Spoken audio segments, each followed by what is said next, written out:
खुलुमनाय जासिबाय बेहाय जोंना मानगोनां गुबुन गुबुन मिडिया चेनेलनिफ्राय नुजाफैनो हानाय मानगोनां नोंथांमोन जोङो दिनैहाय बेंटल कलेज डिपार्टमेन्ट अफ इडुकेशननिफ्राय आरो बेंटल कलेज IQAC जों जयै लोगो नांनानै बाहाय मोनसे प्रग्राम लाफैदों। बेनो जाहैबाय जोङो नैबे गामि ओनसोलाव थानाय दुखिया न'खरनि सुबुंफोरनो एसे अनसुंथाइ होनो नागिरदों। बेनो जाहैबाय जोङो माखासे कम्बल लानानै फैदों बाहाय जोङो दिनै नैबे हाबाफारिनि गेजेरजों बिथांमोननो कम्बलखौ राननानै होनाय जागोन। जोङो गिबियावनो सार्भे खालामफैदों।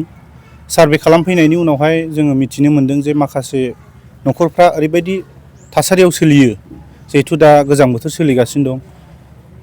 बिथांमोनहा कम्बल बायनायावनो एसे खस्थ' जानानै फैयो।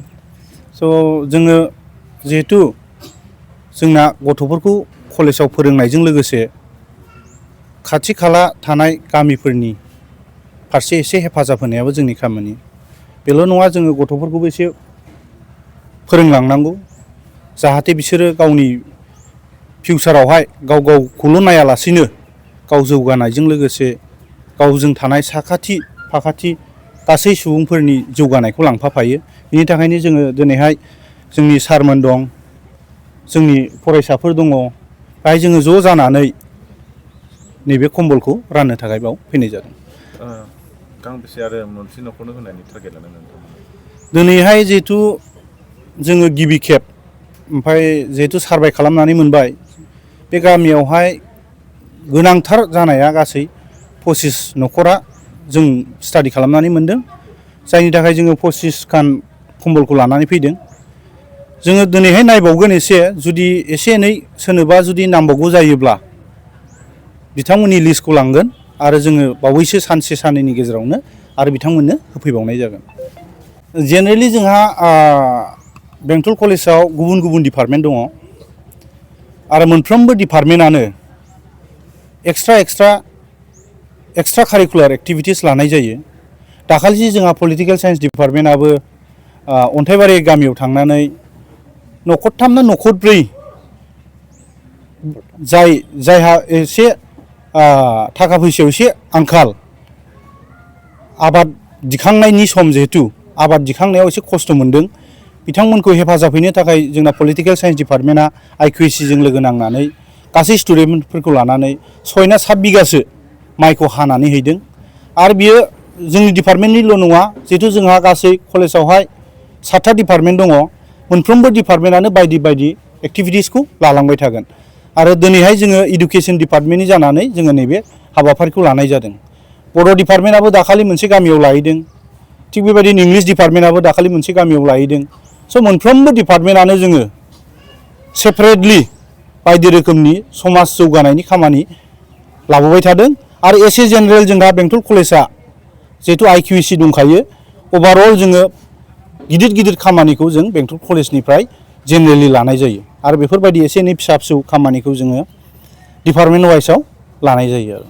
बेबायदि हाबाफारिखौ जों बेंटल कलेजफ्राव मावनायखौ नुनो मोनाखै, नाथाय नोंथांमोना बेंटल कलेजनि हिसाबै बेबायदि हाबाफारिखौ मावबाय। दा मावनानै गोसोखौ माबायदि मोन्दों आरो दस्रा कलेजफोरखौ माबायदि फल' खालामजानो लुबैयो सार? जोंथ' बेखौ मावनो हानानै बेंटल कलेजनि जानानै जोबोद गोजोननाय मोन्दों।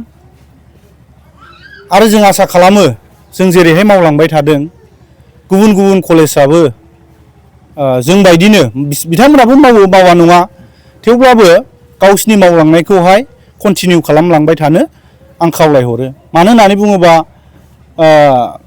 मोनसे कलेजनि खामानिया खालि गथ'फोरखौल' फोरोंनाय नङा,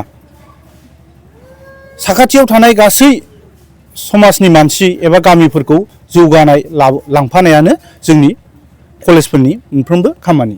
दिनै नैबे कम्बलखौ रानबाय जिहेतु, दा नोंथांमोना कम्बल राननायनि माबाफोर फान्डफोर दं नामा, ना मोनसे स्किमफोर दङ नामा, ना नोंथांमोननि पकेटनिफ्राय हरदों? जोंहाथ' फान्ड होननानै बुङोब्ला मोनफ्रोमबो डिपार्टमेन्टआव डिपार्टमेन्टेल फान्ड दं। फान्डआ जिहेतु बारा स्ट्रं नङा।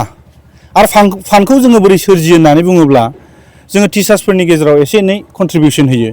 आरो हानायखिनि एखमबा जोंहा कलेजाव फान्ड दङ, बे जेनेरेल फान्डनिफ्रायबो जोंना प्रिन्सिपाल सारा जोंखौहाय सहाय खालामो। আমি প্ৰথমতে মই সাংবাদিক বন্ধুসকলক নমস্কাৰ। আজি আমি এটা প্ৰগ্ৰাম লৈছোঁ আমাৰ ডিপাৰ্টমেণ্ট অফ এডুকেশ্যন বেংটল কলেজৰ পৰা।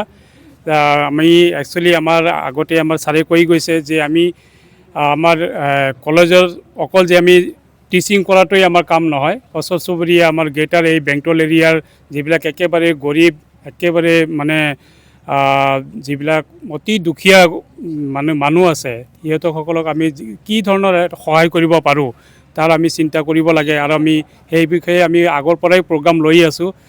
বিভিন্ন গাঁৱত বিভিন্ন ধৰণৰ কাৰ্যসূচী লোৱা হৈছে। আজি আমি তেনে এটা কাৰ্যসূচী, সৰু এটা কাৰ্যসূচী লোৱা হৈছে। আমি অতি দুখীয়া যিবিলাক আমাৰ মানুহ আছে এই গাঁৱৰ, আমি 25টা মানে মানুহক নাম লিষ্ট কৰি পেলাই আমি কম্বল বিতৰণ কৰিবলৈ গৈ আছোঁ। আৰু যাতে মানুহবিলাক অলপ হ'লেও মানে এই ঠাণ্ডাৰ ছিজনত যাতে সকাহ পায়, যাৰ কাৰণে এই প্ৰগ্ৰামটো লোৱা হৈছে। আৰু এইটো কোনো ধৰণৰ গভৰ্ণমেণ্টৰ স্কিম নহয়, এইটো আমি আমাৰ একেবাৰে ডিপাৰ্টমেণ্টৰ ব্যক্তিগত আমি কিছু মানে আমাৰ ফাণ্ড আমাৰ থাকে, যিটো নেকি আমাক মানে কলেজৰ পৰাও প্ৰদান নকৰে, আমি ডিপাৰ্টমেণ্টে মেনেজ কৰিব লাগে। তাৰ পৰাই আমি মানে অলপকৈ মানে অৰিহণা যোগাই মানে এই প্ৰগ্ৰামটো লোৱা হৈছে, যাতে আমাৰ এই অঞ্চলৰ মানে মানুহখিনিক যাতে আমি অলপ হ'লেও এই ঠাণ্ডাৰ ছিজনত সকাহ দিব পাৰোঁ। এইটোৱে হ'ল মূল উদ্দেশ্য। কোনটো বছৰৰ পৰা আপুনি ষ্টাৰ্ট কৰি আহিছে? আমিতো এনেকুৱা আমাৰ বিভিন্ন ধৰণৰ চেল আছে আমাৰ কলেজত, যেনেকুৱা NSS আছে। আমি NSSৰ জৰিয়তেও বহু ধৰণৰ মানে এনেকুৱা গাঁও এডপ্ট কৰোঁ আৰু সেই গাঁওবিলাকত কামবিলাক কৰি থাকোঁ। আৰু এনেকুৱা বহুত কাম কৰিছোঁ আগতো, আমাৰ বহুত মানে ৰেকৰ্ড আছে। আৰু এতিয়া আমাৰ মানে এনেকুৱা কিছুমান কাৰ্যসূচী আমি কৰিবই লাগে। আৰু যাৰ কাৰণে আমাৰ বিভিন্ন গাঁৱত বিভিন্ন ডিপাৰ্টমেণ্টে কৰি আছে। আমি এই কামটো আমাৰ এই কাৰ্যসূচীটো আমি আমাৰ এডুকেশ্যন ডিপাৰ্টমেণ্টৰ পৰা আমি এইটো চিলেক্ট কৰিছোঁ আৰু এইবাৰ এইটোৱে কৰি আছোঁ। বিৰাট ভাল লাগে, কাৰণ মই নিজেই NSSৰ প্ৰগ্ৰাম অফিচাৰ আছিলোঁ। এনেকুৱা কাম কৰিছোঁ, 2-3টা গাঁৱত কৰিছিলোঁ। আৰু এনেকুৱা কাম আমাৰ কৰিব লাগে। আমি সকলোৱে মানুহ হৈ মানুহৰ কাম কৰিবই লাগে, যাতে আমাৰ অকল ল'ৰা ছোৱালীক শিক্ষা দান কৰাটোৱেই নহয়, যাতে ওচৰ চুবুৰীয়া আমাৰ মানুহখিনিক যাতে আমি চাব লাগে। সিহঁতৰ অকল যে মানে আমাৰ এনেকুৱা মানে কম্বল দিয়া এইটো নহয়, আমি বিভিন্ন ধৰণৰ স্বাস্থ্যজনিত, তাৰপিছত আমাৰ বিভিন্ন আদি শিক্ষামূলক কিছুমান কাৰ্যসূচী সেইবিলাকো আমি গ্ৰহণ কৰোঁ মাজে মাজে। BTC এৰিয়াত বহুত কলেজ আছে, তথাপিও আমি দেখিবলৈ পোৱা নাই যে ছ'চিয়েল ৱৰ্ক কৰা, কিন্তু আপুনি কৰি দেখুৱালে। নাই, একচুৱেলি আমি উচ্চ শিক্ষানুষ্ঠান হিচাপে আমাৰ মহাবিদ্যালয়সমূহে এনেকুৱা ধৰণৰ অনুষ্ঠান ল'ব লাগে। আমাৰ যিহেতু আমাৰ মানে নাকৰ কিছুমান ক্ৰাইটেৰিয়া আছে, তাতো আমি মানে ফুলফিল কৰিব পাৰোঁ।